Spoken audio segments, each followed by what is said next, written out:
Hello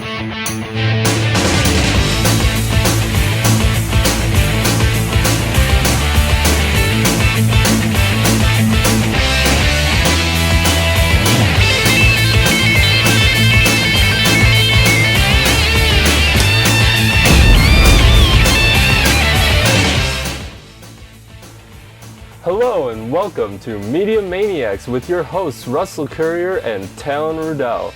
Here they are now. Well, hello there, audience. Hey, I'm Russell Courier. And I'm Talon and Russel. Right, we're Media Maniacs. We review everything. And we're just crazy enough to do it. All right. So, we are starting off, like as we said last week, with the graphic novel. It's actually a graphic memoir. Yeah. By I can never remember Marjane Satrapi or something like that. I can never pronounce it. Yeah. Satrapi. I got the book in my car. Yeah. I should have brought it in. And it's called Persepolis. It's Satrapi. It's Satrapi? Yes. Okay. Okay, it's Satrapi. I'm really bad at foreign names. It's my downfall. And so we both read it, and we wanted to discuss it, as we said last week. And it's interesting because it's very different than the normal graphic novel, and it's very different from the normal memoir. Mm-hmm. And so, why don't you tell me a little bit about your experience when you first started it? When I first started, it was I don't know, it was kind of slow to start at first because I'm as you were saying, it's graphic novel wise, I'm used to seeing like 4 to 5 panels and all big, bright. This was kind of like a little. Like a dialogue bar at the top, and like 6 to 8 panels per page in a hardcover book. And when I was reading the book, I was kind of confused at first because this was something I wasn't really used to. It's like the girl at the beginning, the girl Margie, I believe her name was talking about how she wanted to be a prophet and everything. Yeah, that was one thing I was just like, really? And then she was talking to God at night, and I was like, this is a bit different. I was just like. And like the parents are, what is it? Her father works as a businessman or was in the army or something like that. Yeah, it was like a businessman and his mom, her mom was a stay-at-home mom and all that. Mm-hmm. And pretty much she's just learning about the world around her and how, and it's really, frankly, it's a good book, but it's just not one that I would pick up myself and read. Yeah. Originally, I just picked it up because I was looking for a comic, and I saw this in my local library, and I was like, what is this? And I went to the back, and my sister said something like, yeah, I had to read a section of that for my creative writing class. And I was like, why? She's like, I just did. And then I looked at it, and I'm like, wow, this is actually really interesting. Mm-hmm. For anyone that doesn't know, without giving too much away, it's about a girl. It's her memoir about growing up during the Islamic Revolution in Iran. Mm-hmm, yeah. And the whole differences that kind of come apart within that, and she is actually related to some of the former royalty distantly. Her great grandfather was part of the royal family. The Ra of Israel. I can't remember now. The Sultan or something like that. The Shah of Iran. The Shah, yeah. That's right. Yeah, and her great grandfather or something like that. No, it was her grandfather was the Shah. It was her mother's father was the Shah, and her mother had I don't know what 6, 7 brothers or something like that. I can't remember exactly, but. Yeah, it was just a lot of information about pretty much the whole story of Iran and all that. And it was all at first. It was just overwhelming. Exactly. But I kind of love that. I'm a huge history geek. I am too, but I'm more for mythology and history, like Greek mythology and all this stuff. So I don't know much about Iran. If you think about it, though, isn't it like kind of Persian mythology? Well, yeah, I guess you could. Yeah, you're right on that. Now that I'm thinking. And the way that I'm thinking of, like, I knew a little bit about Iran and the Achaemenid dynasty, and a little bit about the Achaemenid dynasty, and all these different like eras of this Islamic empire. And before it became like fundamentalist. Mm-hmm. And there's like that section in the book where her mom is fighting against this oppressive government, and then they kind of win, but then the fundamentalists take over, and that's like the main conflict, not giving too much away. Yeah. And it's this really interesting look at a country that many Americans don't know a lot about. They just think, oh, Iran, those are those fundamentalist Islam people, Muslims that like don't know anything. And it gives you this really good perspective. And that's one thing that I think is really good about this book. It's from the point of view of someone that lived it, and it really, really gives us that perspective that we don't get. And it's great because I remember being in history class, a world history class, learning so much about Islam and like that culture, and you have this new respect for it, and you understand so much, and you don't look at it like the way that the news media really wants you to, which is, oh, Islam, they're the enemies of the American state, when really it's just another religion. It's another group of people that has different beliefs, and we have to respect that. Yeah, and one thing that that I remember reading in the book too is like everyone had to wear the headdress and everything. Yeah, the veils. The veils, and it was because they said something like because the hair is so bright and It's like tempting to men. Yeah, exactly. And that's part of the very fundamentalist Islamic. To give a little bit here that I did like out of the book was how her father snapped back at a teacher, because they're talking about as soon as the kids walked into school they're handed these veils, and then they all were talking to the teacher and everything. The father says, if hair is so stimulating to men, then why don't you shave the hair on your upper lip? Yeah. And I read that, I'm like, wow.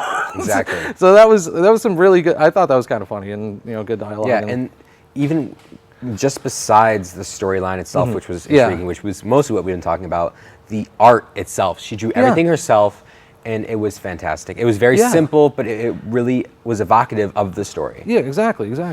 And another thing I wanted to bring up is the fact that it is nonfiction. The fact that this is like new. The only other person that I know of that has done something similar to this graphic novel memoir is the Lauren Bechdel, I think is her name. Someone will correct me in editing later. The same person that created the Bechdel test. Yeah, I remember we were talking about that last week. And she did something very similar to this after the fact, I believe. Okay. And so this has kind of started this new trend. And so we might be seeing some of these new graphic novels that are actually memoirs. Maybe Stan Lee will do one. I would definitely read that. That would be awesome. Just talk about, actually, Stan Lee was a war veteran and all that stuff, so I could just totally see from like as a child growing up and finally getting into Marvel Comics. That would be something. You never know. Awesome. He might be working on it right now. Huh, he could be, because Stan's the man. Yeah, Stan's the man. And if you guys don't know, Persepolis weirdly, it's actually named after the old capital of the old Persian Empire is the name, which it doesn't really talk about that, but it's that same idea of going back to the origin of Persia, because Persia is what Iran is now, or Iran is what Persia was back then. Is a better way to put it. Yeah, I see. And it's really interesting, and the name of Persepolis, that it's like that mythology that you were saying, like the Greek mythology, but this is their mythology. Yeah. It's Persepolis, this great civilization. Which Persepolis almost sounds like a Greek name in a way. It does. Yeah. That was just. Yeah. It has the oldish feel. I saw Persepolis and I thought it was Persephone, who is Hades' wife in Greek mythology. I thought it was Persephone. Oh no, it's Persepolis. It kind of sounds similar. But yeah, anyway. And if you guys don't know a little bit extra information about it, it actually got turned into its own film in the same art style. It's an animation. Oh really? Yeah. And it also has a sequel, which continues the story until she is a young woman, until she goes away to France for art school, which doesn't give anything away. It says it right on the cover. Yeah, okay. So, all right, well, we're going to wrap this up real quick. Even though I wasn't much for this book and everything, I still give it a 3 out of 5. In my mind, just me being a little critical, I give it kind of a... I definitely say it's something to check out.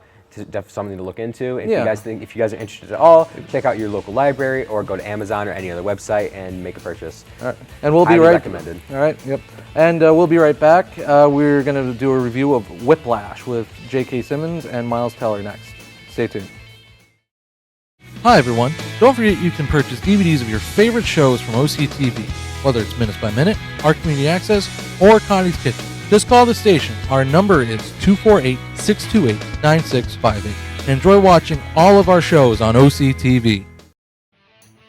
Welcome back to Media Maniacs. We are here with Eagles Talon and Russell James, leader of my band. Let's go right back to them. Well, hello. Hey. That was that intro. Yeah, that was good. Yeah, that kind of threw me off. I wasn't expecting him to say my stage name, so... Well, I like it, so I figured I'd throw it in there. I mean, that's free advertising, exactly. Right? So, and Eagle Talon, that was pretty funny actually. That was Eagles Talon. Okay, I'll keep it with it. Okay, and now we're gonna get right into our review of the movie Whiplash. And one of the best movies I've seen recently, actually. It's a really, really good movie. Yeah, J.K. Simmons. Well, let's just start off from the beginning. Miles Teller plays this drumming major, jazz drummer at Schaefer School of Music. Yep. And he just first scene you see is just him sitting on a jazz drum kit and just going at it, just going crazy. And then you see J.K. Simmons' role. If you don't know who J.K. Simmons is, he's from those Farmers Insurance commercials. Yeah. And he's a known like extra actor type, secondary actor. And Miles Teller's character just is overwhelmed, or not overwhelmed, but intimidated. That's what I'm thinking. He feels intimidated with his presence. He comes in and says, "No, why did you stop playing?" It's like, so he starts going into another fill. It's like, you didn't answer my question. Why did you stop playing? No, he said something like, "Why? I didn't ask you to start playing like a monkey." And he's like, "Yeah, your answer to why did you stop playing is being like a wind-up doll." Exactly. And then he's just, "Why did you stop playing?" And then he's trying to explain stuff. He says, "Give me a upbeat swing, this beat." And he's just trying to get at it, and then he's trying to play, and then all of a sudden, here's the door closed behind him. He just leaves. Yeah, exactly. And he's just like, "Oh, great." And he comes back in. I just love that he comes back in. Oopsie daisy, forgot my coat. Yeah. And I was just like, this guy's a jerk. You hate this guy right off the bat. Well, you pretty much hate him for like this fear of this character almost. True. Yeah. And it's a great way to start off the movie. Like I said, that's the first 2 minutes of the film. Literally, the first 2 minutes. The first shot is of Miles Teller on the drum kit, just really far away down a hallway, and then all of a sudden it just walks in. Yeah, it does dollies a zoom. in. Yeah, exactly. Well, it's not. Yeah, it's a dolly. Yeah, dolly. Yeah, like a truck dolly forward. Yeah. As he keeps playing, Yeah, and and it's then just J.K. it's really Simmons appears and it sets up that conflict right away. Exactly. And then later on, when you see him, you can just see the anger in his, the emotion on his face, and just, it's just you know he's about to snap at any minute, and you're just like, when's it gonna happen? It's gonna happen. So it's like I was literally kind of on the edge of my seat during this movie, just like, when's the next time this guy's gonna flip? Yeah. So yeah, if there's one word to describe this film, it's intense. Exactly. I was watching this film the first time I ever saw it was on the way home from school. I was coming home for a Easter weekend or something, and we were in the car, 2.5 hour, 3 hour drive. I was like, I'm gonna watch this movie that my friend had given me. Yeah, yeah. And I just plopped it in and started the movie, and I watched it, and I was on the edge of my seat the entire ride. My eyes were glued to the screen.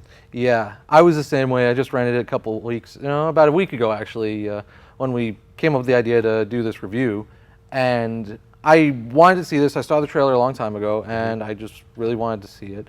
And it just blew me away. Yeah. Like, this kid, Miles Teller plays, I can't remember his name in the movie because they don't really say it much. Yeah, actually. they don't. But this kid, you know how they say with musicians, it's blood, sweat, and tears go into being a musician. This kid literally puts in blood, sweat, and tears. There's this scene where he's trying to play really fast on the drum kit and on the ride cymbal, and he's like, he breaks blisters. He's putting bandages on his hand so he doesn't bleed all over the drum kit, and then they fly off as he's playing, and you can just see the anger, the determination on his face as he's trying to play, and the frustration too. And it's just blew me away with this guy. He just, great actor. Yeah, and from an actor that isn't very well known, he has been in movies, I think, like the Spectacular Now, I believe he was in. I don't know about that one, but I know he was in, what was it, Footloose remake. He was also in that 21 movie, the story about the kid who turned 21 in college and all that stuff. He was I can't remember what it was called, but he was one of the friends, and he was kind of like you're thinking of 21 and Over. 21 and Over, that's the name of the movie. Thank you, Ryan. No problem. That was another good movie, but that's like, you see him in that, he kind of seems like the college partier type guy, but here you see him as like that different. Serious, role. And in the Spectacular Now, he's just like that indie character, that standard, like the Manic Pixie Dream Girl comes in and saves him. That's I've never seen the movie, but that's how someone described it to me. Okay. And I'm actually excited to see him in the new Fantastic Four movie. Yeah, same. Yeah, he's going to be playing the new Reed Richards, which I kind of was skeptical about because in the comics, Reed Richards is, an adult, like in his 40s, and this guy looks like he's about 25. But, seeing how good of an actor he was in Whiplash, I'm excited for it. Yeah, and other things to mention is that this is actually a 3 Academy Award-winning film. It won for Best Supporting Actor for J.K. Simmons' role. Yeah, and I believe he deserved. He definitely blew deserved everyone else that. out of the water. Exactly. And then the second one was for film editing, This This was movie, greatly like I edited. watched it, and me being a film major, I was watching it, and I noticed the editing, and I was like, wow, awesome. I was just like, I would never have thought of that. I do editing for here. I've edited this show. I've edited my own projects that I've directed. I never would have thought of some of the things that he did. That Tom Cross, I think was his name, that edited it. And they also went for sound mixing. And think about it, like the way that they mixed all those drums, and apparently if you can get it on surround sound, it's like just intense. hearing all the beats. I had a friend of mine who said that he watched it on Blu-ray in his friend's basement with the surround sound, and he said that's the way to watch this movie. Yes. And I'm just upset that I didn't have surround sound. I just have the TV volume. But I totally understand. That would be just a mind-blowing amount of sound and all around you. It would have been great to see it with surround sound. And you know, I'm not much of a jazz guy, but this movie really got me into jazz a little bit more. And the whole Charlie Parker thing, man. Yeah. Without giving too much away, just Charlie Parker. Yeah. Gotta love him. The bird himself. And so this movie was actually directed by Damien Chavez. Yeah, Damien Chavez. I'm bad I had to with look at names. his cheat sheet. You know, I had to don't look judge at him. his cheat sheet. And the weird thing is that he has actually only directed a couple other small things before this, and now he's doing another film, I think, with J.K. Simmons. I think it's called La La Land or something. I can't remember the name of it. J.K. Simmons as a main role, or I don't know. Okay, I'd like to see him in a main role in a movie because as we were saying, supporting actor, he was also in the Spider-Man movies as J. Jonah Jameson. Exactly. But people don't really recognize him there because he's got the mustache, he's got the hair, and he's got fake teeth in too. So it's like and the cigar in his mouth. Exactly. And so the thing is with this, if you want to talk about J.K. Simmons' performance, you also have to talk about the directing, because that's the director's job, is to get his vision of the story, which he wrote himself. He adapted it from his own short story. And the main scene where Miles Teller's character is in the band for the first time, that entire scene is basically the short film. All right. I didn't know that. Wow. Yeah. And pardon the sound if you hear that revving of the engine. We're next to a turbo place. If only we were talking about going turbo. Reference to last week. Anyways. But also another thing I just wanted to bring up about this movie is that, you know, the teacher of J.K. Simmons plays, even though he's kind of a jerk, you see why he's that way. He's just trying to push Miles Teller's character into being a better drummer. And I remember one quote from the trailer. I remember when I first saw the trailer, it says, the quote he said was, "There is no worse comment than good job." Yeah. And I was just like, dang. That was just exactly. like, wow. And the film is just, like an example, when I was talking about the guys directing with him and J.K. Simmons, imagine J.K. Simmons played that same role in the short film. And it was almost line for line, very similar. I was watching this comparison video earlier today. Oh, okay. And if you've seen the film and you want to see the short film, look it up.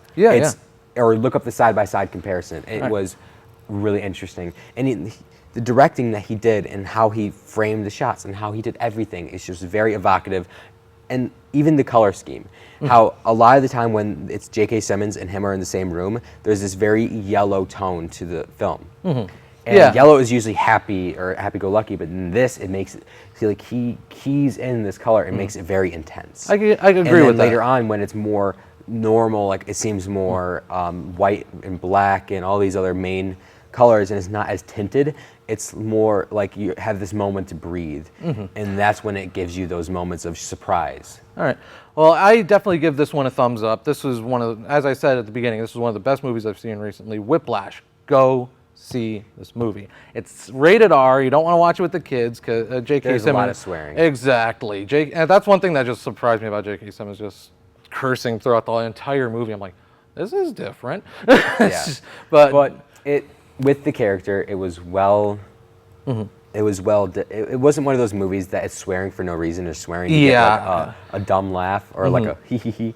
Like it was like seriously, almost. It was insulting at points. Yeah, and actually, the director based it off of his own director when he was in a band in high school. Okay. And he also based it off of other famous jazz directors. Okay. Yeah. Well, we got to wrap this up, so stay tuned for our third segment where we talk about our favorite musical movies. So, all right, we'll be back in a bit. Stay tuned. Canine Stray Rescue is Oxford's own local dog rescue. Call them at 248-628-0435 or go to their website dogsaver.org and click on the Canine Stray Rescue League link. Welcome back to our third segment of Media Maniacs. We are here with 5 O'Clock Shadow and Lantern in the Dark. Back to you guys. Okay, I'm Talon Russel, apparently 5 O'Clock Shadow. And I'm Russell Courier, apparently Green Lantern in the Dark. Or Lantern in the Dark. Lantern in the Dark, okay. Okay, and now we're going to be talking about our 5 favorite music movies. Yeah. And we actually were having a discussion earlier today. We were talking about this segment yesterday, yeah. and I was so confused. I was like, there's so many different genres, and so like my list is going to be more specifically like of a bunch of different genres of music movies, and yours is more More focused of the on, focus of the determined musicians who like the biopic kind of thing. kind of, yeah. That's where mine is kind of going. Yet there's a couple comedies thrown in there too. Yeah. And let's start off with your list. Go with yours. Okay, so what I was thinking was we like talk about the first one and then like talk about the movie itself for a little bit. Okay, so number 5 is Moulin Rouge, Oh, okay. which is a musical about making a musical as well, So- in a weird way. But I definitely see where you picked that one. That is yeah, great Baz music. Luhrmann is a great director. The art directing, I think, won an Oscar, I believe, maybe. Okay. And just Ewan McGregor and Nicole Kidman. And they even like remake songs from Elton John. I think the Beatles even. And then even from The Sound of Music, one of the first songs you hear Ewan McGregor say, is The Sound of Music. Yeah. That was about the first thing I caught out of that. Yeah, and and everything. it even has a Nirvana song. It Smells Like Teen Spirit. They throw that into one of the songs. Really? Yeah. I haven't seen the and movie in so Roxanne by the long. Police is What? in there. Yeah. And Wow. and Baz Luhrmann remade it to fit the story. And that's why I think it's one of my Okay. favorite, because he did so much and the story is so compelling. It's one of my favorite movies and one of my favorite music movies. All right, that's cool. All right. Okay, so number 4 is The Wedding Singer. I was just thinking of that movie today. Oh, actually, no, last night because the song "Love Stinks" came on the radio, and I always think of Adam Sandler singing that song. Yeah, that was a great one too. A little bit of, what is it? Crap, I just forgot his name. Do you really want to hurt Boy George. me? Boy George. I knew that I had the B in my name, and I just love in that movie where they're waiting on Adam Sandler to come back in. Yeah. And you have that. It's like we just wrapped up the song. It's like, what do we do? Play it again, and they're just hating on him the whole time. Yeah. But there is some great music throughout that whole Yeah, and movie. that's good early Adam Sandler film. Funny, well made, and everything. Good cast of characters. Yeah, and also some musician cameos. Yeah, some musician cameos, and it's has like one of the best '80s soundtracks. Like Yeah. every song is from the '80s, and there's even a couple originals, like the one at the end. Yeah. Just great. I think it's one of my favorite movies. And it's one of those, Adam Sandler, Drew Barrymore Yep. combined movies like 50 First Dates Yeah. and all these other ones. This is, I think is one of my favorites out of the whole Adam Sandler, Drew Barrymore. Definitely. And then number 3 is Whiplash. It made it to the list just because of how intense. Without giving anything away, it's intense. I cannot just exaggerate that enough. Number 2, School of Rock. Definitely. Jack Black, fantastic. Great ensemble cast of kids that played really well. Written by the guy that played Schmoseby, whatever the guy's name is. It was Mike White. Mike White, yeah. Yeah. Played Mr. S. the Mr. Schneebly. Schneebly, that's what it right, that's was. right. And And I he just wrote thought it. it was kind of funny in the movie, Mike White, Jack Black. I just thought that was kind of funny. Yeah, throughout. and it was directed by Richard Linklater, the guy that made Boyhood and the Before series and Okay. Dazed and Confused. So a great, great director, And great film. And with School of Rock, it has a really great soundtrack. And that, Oh yeah, yeah, Even and- got a Led Zeppelin song in there. Yeah, Jack and they Black- actually did a video. Like they sent to like Led Yeah. Zeppelin, Robert Plant, and Jimmy Page to ask if we'd use a song, and then they threw in "Immigrant Song," which is one of my favorites actually. Exactly. So, yeah, definitely. And what's And your then number my one? final one is Amadeus. Oh, Amadeus, nice. Great film. It won like 8 Oscars. It's about Wolfgang Mozart. Amadeus Mozart. Yeah, Yep. Wolfgang Amadeus Mozart, and it's just about his life and more about Salieri, a different musician that's kind of telling the story, a different story. Even of though they Mozart. kind of twisted the end and everything, like that wasn't really what happened, back in the day. Yeah. Yes, but But still still. great music. And I'm not as with music.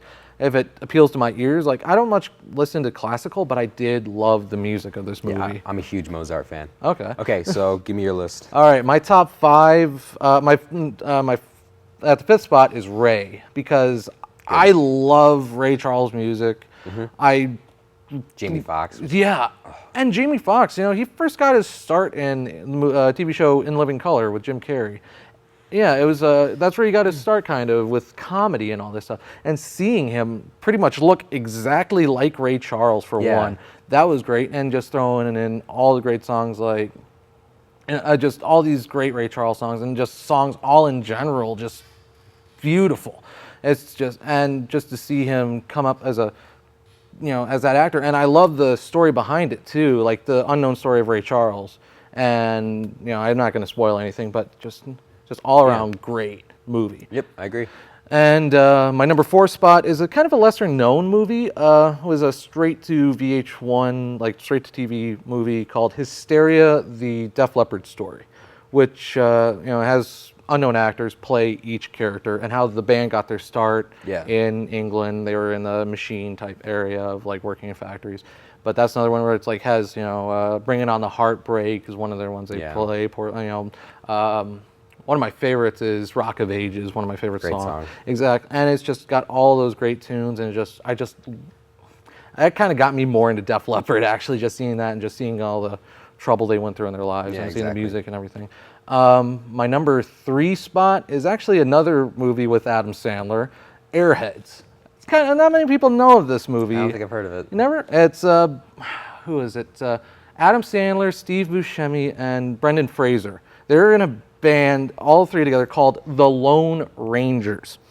And they're kind of a lesser known band in like LA, but it's still got a great soundtrack. I have it in my car. It's got Motorhead's on the soundtrack, so is all these other. They are in a band. They're trying to get themselves heard, so they take over a radio station with toy automatic weapons that are like water pistols, but they filled it with hot sauce, and they take over the station just to play their music. And they just go through a whole hassle. It's a really funny movie, and that's a R-rated movie, I believe. But it's just great music, just a great story of these up and coming, like these guys trying to make it and everything. And my number 2 spot, Jimmy All Is By My Side, which is kind of that was Andre Benjamin as Jimi Hendrix, just talking about it was Jimmy's life from when he first got picked up in New York to when he played. That one's like just came out, right? Yeah, that just came out about a year ago. Yeah, and that was Andre 3000. You said? Yeah, Andre Benjamin or Andre 3000. Yeah, I wanted to see that. I haven't seen it yet. I have it. It's like one of the best movies ever, and it inspired me to be a better guitarist just by watching this movie. And it's just, even though they don't have any Jimi Hendrix's songs because they didn't get the rights, still you still hear some Bob Dylan. You still hear. What else was in the movie for music-wise? Like, I think you hear some Joni Mitchell even. Just even some Animals, like House of the Rising Sun, you hear that in there too. It's just all the great, even though they couldn't use Jimmy's music, they still had a great soundtrack. And finally, at my number 1 spot, School of Rock, as we were talking about his number 2. No more to say, just...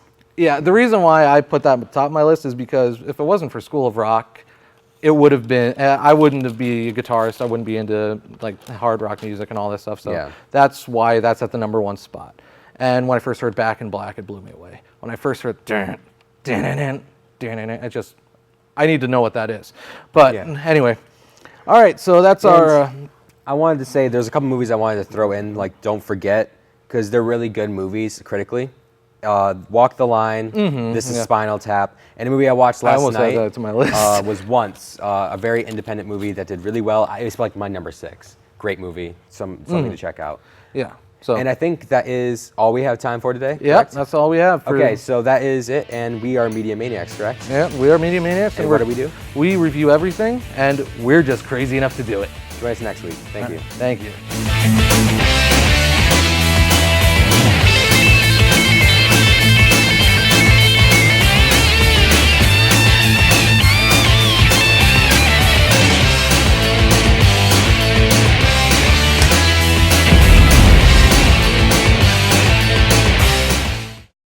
Hi, Hi everyone, I'm Julie Hogan, host of a new show called Let's Get Strolling. And what I do is I interview local businesses and interesting and fun people, sometimes event planners, sometimes the residents of Oxford.